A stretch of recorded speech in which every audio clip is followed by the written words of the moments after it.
Let's take a look at some of the instances where Bret Hart has whined about certain individuals with regards to all his shortcomings in his life, his career, etc., as well as the responses from those individuals.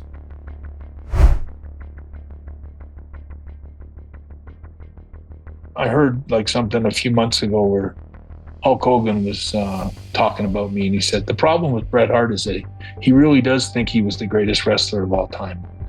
And I remember thinking about that and going, yeah, maybe. Like that might be the most truthful thing he's ever said. And then I think, when you watch a lot of the wrestlers today, you don't see anybody imitating Hulk Hogan or the Ultimate Warrior. You see a lot of the wrestlers today really trying their best to capture my style, or some of the guys that I worked with, like Dynamite Kid or Kurt Hennig and my brother Owen and stuff like that. And it's like, yeah, they're wrestling my style. A lot of people think that I ran the show or I had the power of the pencil. I mean, I've heard Bret Hart say that I destroyed his career because I had the pencil, but then, he's hated Vince and he's hated Flair and he's hated Bischoff and Goldberg.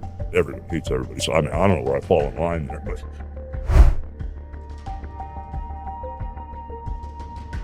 That's really a cancer in the dressing room, all of them. And I think I don't think that Shawn Michaels is sorry for a lot of that kind of behavior. Kevin Nash was a great wrestler and a good guy, but I don't think he can be that proud of that association. It was a cancerous environment in the dressing room with those guys, and they certainly did more negative than positive harm to the business. Bret comes across like a whiner.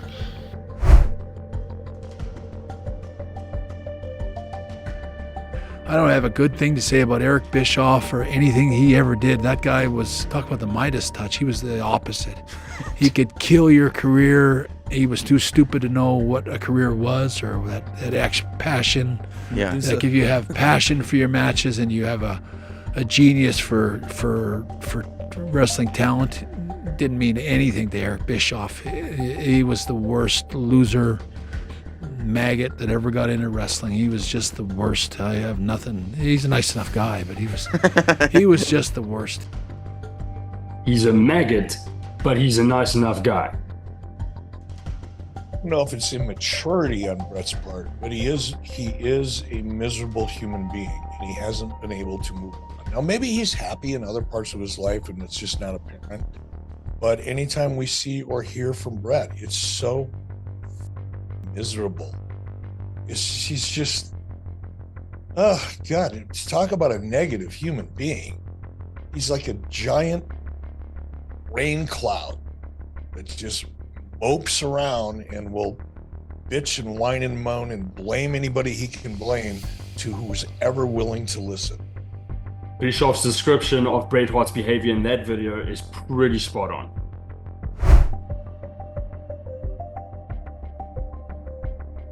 How about Stone Cold Steve Austin, who was very critical of your brother because your brother was in the ring with him and, in fact, was executing a move when Stone Cold broke his neck. And Stone Cold Austin, even on this show, was very critical of your brother. Well, yeah, and I've never got any kind of comment, or I've never got a phone call from Steve, and I'm not sure where he sits with it. It is one thing to be injured in the ring in a wrestling match. I mean, it happens. I mean, I got a concussion from Bill Goldberg, and I certainly don't have any animosity towards him. And no animosity, none whatsoever. The point I was going to make about Bill was that I called Bill when he hurt his arm, which was a serious injury. I never heard from Bill Goldberg once the whole time I was injured. He ended my career. And he pretty much just carried on. I wish that Bill Goldberg had never kicked me in the head as hard as he could. I don't know, you give a guy a Hall of Fame thing for hurting as many wrestlers that Bill Goldberg hurt, and without consequence. I mean, he usually got a pat on the back and told how good a job he did out there when you were scraping the wrestler that worked with him off the mat. And so I feel bad sometimes that when Bill Goldberg kicked me in the head, honest to God, I lost about $16 million in like 1 second. And on. I regret that I got injured by a guy that couldn't wrestle and has no business of being in a Hall of Fame. You know, he should be in the Hall of Shame. Bill Goldberg, who kicked me in the head, never even thought about it. 8 months later, went over to Saudi Arabia, got paid $3 million for a 5 minutes wrestling match, and put all that money in his pocket, but never once thought about costing me $16 million when he kicked me in the head. He's still not done. It's always been a bit of a sore spot. It makes me kind of mad that, Bittersweet. because some guy's flying all the way over to Saudi Arabia and making $3 million in a match, and the same guy's the guy that kicked me in the head. Never thought of, thinking about me or what he cost me and my family, and what he did to me, and the kick that I got from Bill Goldberg was a really dangerous kick to give somebody. And I don't think he ever showed any remorse, or frankly, I don't think he gave a shit. And on. Guys like Goldberg that can kick somebody and ruin his career in 2 seconds, and then get inducted in the Hall of Fame and paraded around like he's a great wrestler.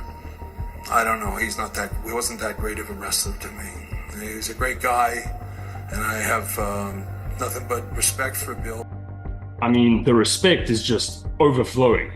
But in any case, this is Bill Goldberg's response. I really don't care anymore about Bret. I could care less. I talked Louis into giving Bret Hart a job at Legends of Wrestling. You must forget about stuff like that. You must forget about the conversations we had back then. As of late, because of the things coming out of his mouth, I don't really know that I would be talking to him if I saw him. But hey, man, I'm 57 years old. I don't need to prove anything to Bret Hart or to any other human being. The fact is, it was a mistake. I was extremely green in the business, and anybody who knows me knows that if I didn't intend to hurt him, then it was an accident. Another aspect that I find interesting about Bret Hart is the whole Sunny Days promo that Shawn Michaels cut on him, basically insinuating that he was having an affair with then WWE diva Sunny. I just heard something, so I just hit him with Sunny Days comment. And I mostly did it just to be funny, but obviously it wasn't, just being a smart ass. But obviously that one, he doesn't like that, and for good reason. Nobody does like the truth. Now, Bret Hart denied the whole affair with Sunny, and he basically accused Shawn Michaels of causing problems with his marriage and within his personal life. The Sunny Day remark happened, and I didn't pay any attention to it till the next day I went home. And I remember all my kids who were in school at the time, I remember they came home from school, and the first thing they asked me, I remember my son Dallas asking me with kind of a big smile on his face if I was getting it on with Sunny. And everyone at school was talking about me and Sunny, and so it really bugged me. And then my wife, of course, was not too happy about that. That's why I said to myself, it's like, no, he's crossed the big line this time, because he's not talking about my character. He's talking about the real Bret Hart and my family. It's affecting my family life. Now, why this is fascinating is because when A&E brought out a documentary about Bret Hart's life, Bret Hart actually admitted in the documentary that one of the reasons that him and his then wife got a divorce was because he was unfaithful. Finally, I reached a point where there was no turning back, and we got divorced. And I don't want to sit here and pretend that it was all her. I mean, I failed in a lot of ways as an unfaithful husband. Another aspect which makes Bret Hart a little bit of a hypocrite in my eyes is the fact that he showed so much animosity towards the WWE, towards Vince McMahon, Shawn Michaels, etc., etc. They were people, and I hope things happened to them. Because of the Montreal screw job and everything that happened to him in the past. Yet he still returned to the WWE, and he still accepted his induction into the WWE Hall of Fame. And even after blaming the death of his brother Owen on the WWE and on Vince McMahon, he became a company man again.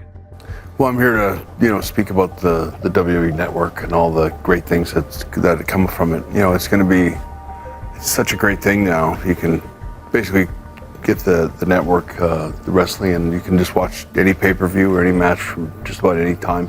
Now, after looking at everything, Bret Hart does come across as a little bit of a hypocrite. And I just wish that he would focus on the positives of his career, because, you know, when everything's said and done, he will still go down as one of the legends of the WWE and of the pro wrestling world, shall we say.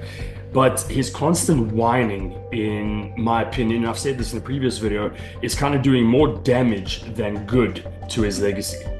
Flair was the most overrated guy in wrestling. He really was. But in any case, let me know what you guys think in the comments. And if you enjoyed this video, please like and subscribe. And if it's your first time on this channel, welcome. And check out some of the other videos that I have on this channel.